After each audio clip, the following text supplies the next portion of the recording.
तो आपके इंतज़ार की घड़ियां ख़त्म हुई और आज से हम लोग 12th क्लास केमिस्ट्री के गेस क्वेश्चन जितने थे उन सब के सॉल्यूशन के बारे में बात करेंगे।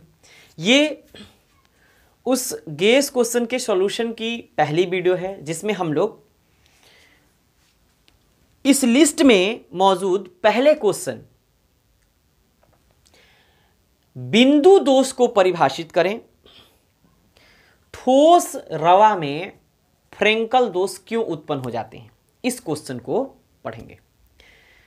तो आपसे गुजारिश है कि आप नोट्स बनाने के लिए कॉपी पेन लेकर के बैठे और फिर नोट्स खुद से बनाएं। इससे आपकी प्रैक्टिस होगी और फिर गलती होने के चांस बहुत कम होंगे एग्जाम हॉल में और फिर आपके नंबर बढ़ने के बहुत ज़्यादा चांसेस बढ़ जाएंगे। तो चलिए स्टार्ट करते हैं हम पहले क्वेश्चन को। इससे पहले आपको बताते हैं कि जितने लोगों का ये डिमांड था कि आप इंग्लिश मीडियम में भी वीडियो बनाइए, तो भाई साहब हम बाइलिंगुअल आपको वीडियो देंगे और उस बाइलिंगुअल में आप काफ़ी अगर खुद से थोड़ी सी मेहनत अगर आप करें तो आप खुद से उस क्वेश्चन को लिख सकते हैं। 2 बार वीडियो बनाना बहुत मुश्किल है क्योंकि समय बहुत ज़्यादा लगता है, टाइम मेरे पास है नहीं, क्योंकि ऑफलाइन कोचिंग में भी बहुत सारे सिलेबस कंप्लीट कराने हैं। बहुत सारे नहीं, 2-3 और चैप्टर हैं, है ना 2-3 और चैप्टर हैं, सॉल्यूशन और इलेक्ट्रोकेमिस्ट्री और सरफेस केमिस्ट्री, यही चैप्टर मौजूद हैं। लेकिन वहाँ थोड़ा सा एफर्ट ज़्यादा लगाना पड़ता है क्योंकि 2 बजे के बाद ही आते हैं घर पे, तो इसलिए थोड़ा हम इंग्लिश मीडियम में वीडियो नहीं बना सकते। बाइलिंगुअल बनाएंगे, आप एडजस्ट कर लीजिएगा। चलिए पहले क्वेश्चन को देखते हैं। पहला क्वेश्चन है बिंदु दोष को परिभाषित करें। हिंदी में कहता है बिंदु दोष। बिंदु दोष, बिंदु दोष को अंग्रेजी में पॉइंट डिफेक्ट कहते हैं। क्या कहते हैं? पॉइंट डिफेक्ट कहते हैं। और इस पॉइंट डिफेक्ट को एटॉमिक डिफेक्ट भी कहा जाता है क्योंकि एटम या आयन या मॉलिक्यूल के गायब होने से, क्रिस्टल में से गायब होने से यह पॉइंट डिफेक्ट उत्पन्न होता है। देखिए क्या है। सबसे पहले हम आपको एक स्ट्रक्चर बनाते हैं और समझाते हैं कि वाकई बिंदु दोष जो है, जो ये बिंदु दोष है, ये किस तरीके के ठोस में उत्पन्न होता है। तो सुनिए, बिंदु दोष हमेशा क्रिस्टलीय ठोस में उत्पन्न होता है। और मान लीजिए हम एक लैटिस पॉइंट आपको बना करके दें, ये है आपका लैटिस पॉइंट। कैसे बनेगा देखते रहिए कैसे बनेगा। ये है लैटिस पॉइंट, ये क्या है?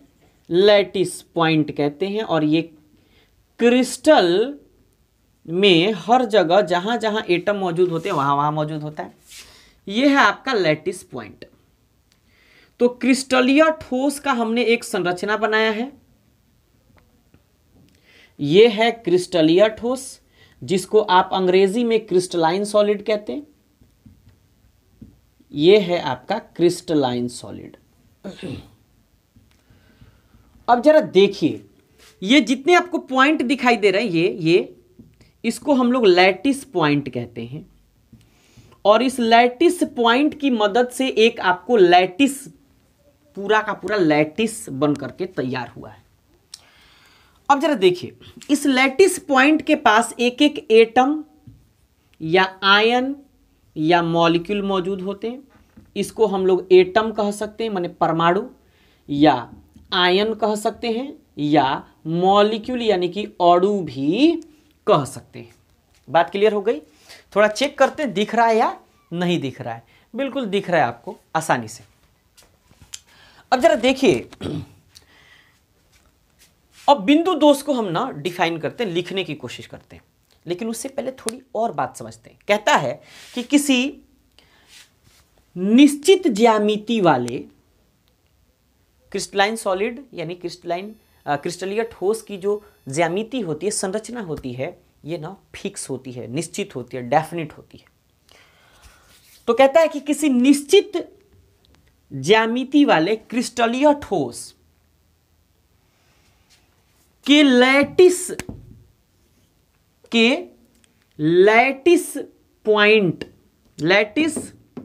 पॉइंट, ये बीच वाला जो है ये पॉइंट है, ये पॉइंट है। तो लैटिस पॉइंट से एटम है, क्या है, गोलका, गोलका जो लिखे हैं वो एटम है, आयन है या मॉलिक्यूल है, अणु है। तो एटम या आयन या मॉलिक्यूल का गायब होना, मतलब हैजा से है क्या हो जाए, गायब हो जाए, गायब होना,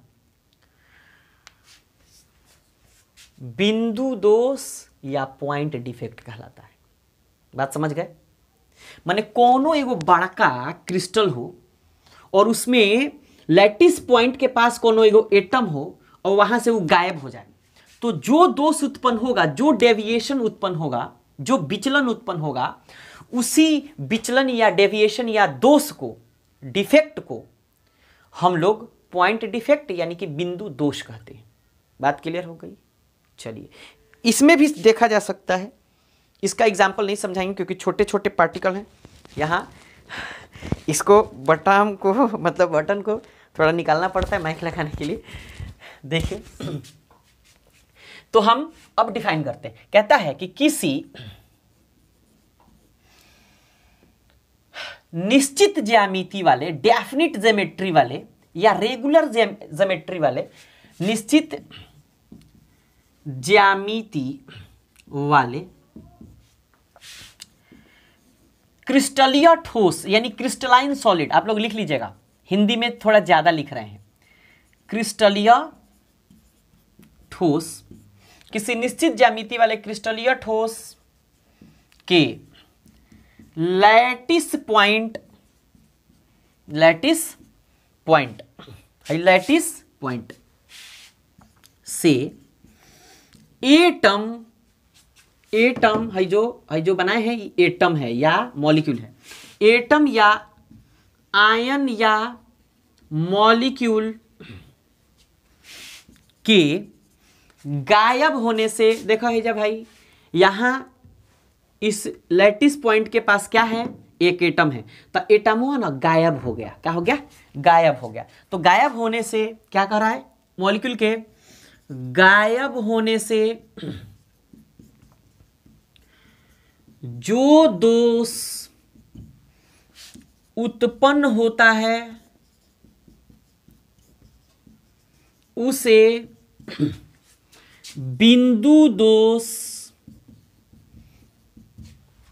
कहा जाता है, कहा जाता है, कहा जाता है, यानी पॉइंट डिफेक्ट कहा जाता है।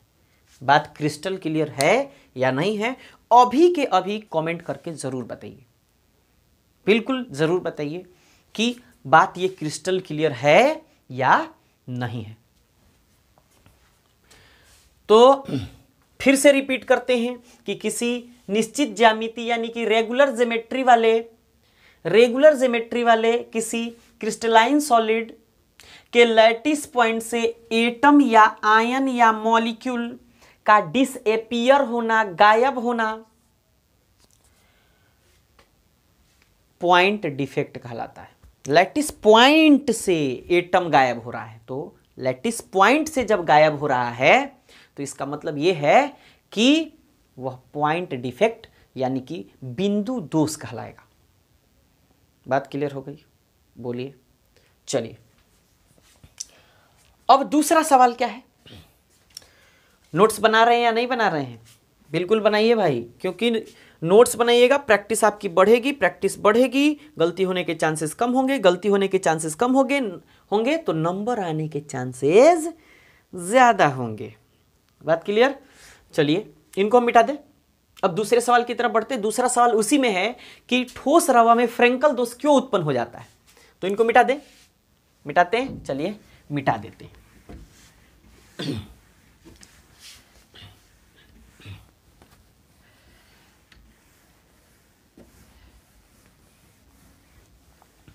देखिए,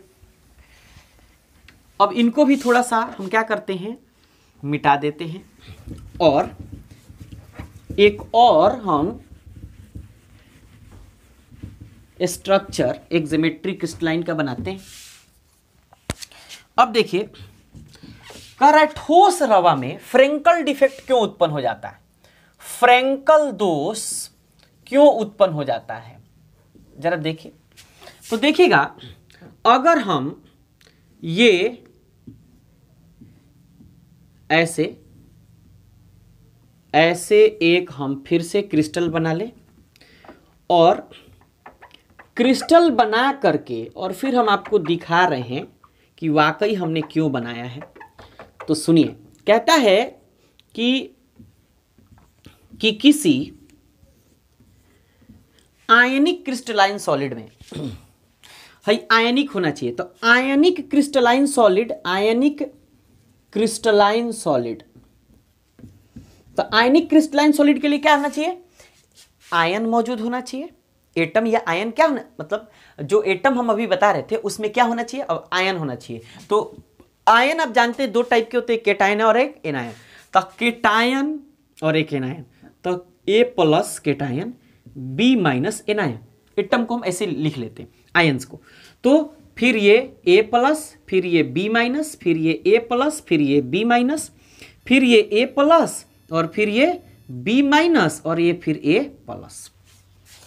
cation anion, cation anion, cation anion, cation anion, cation, ऐसे ही है।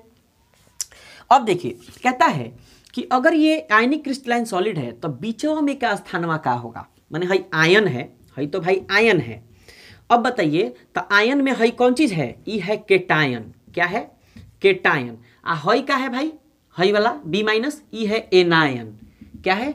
एनायन। माने हई है धनायन, हई है ऋणायन। बात क्लियर?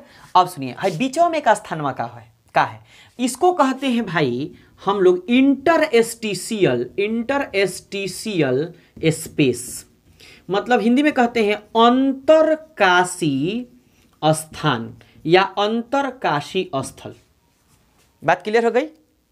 तो केवल ना इसको समझाने के लिए सब बता रहे हैं, ठीक है। देखिए, कहता है कि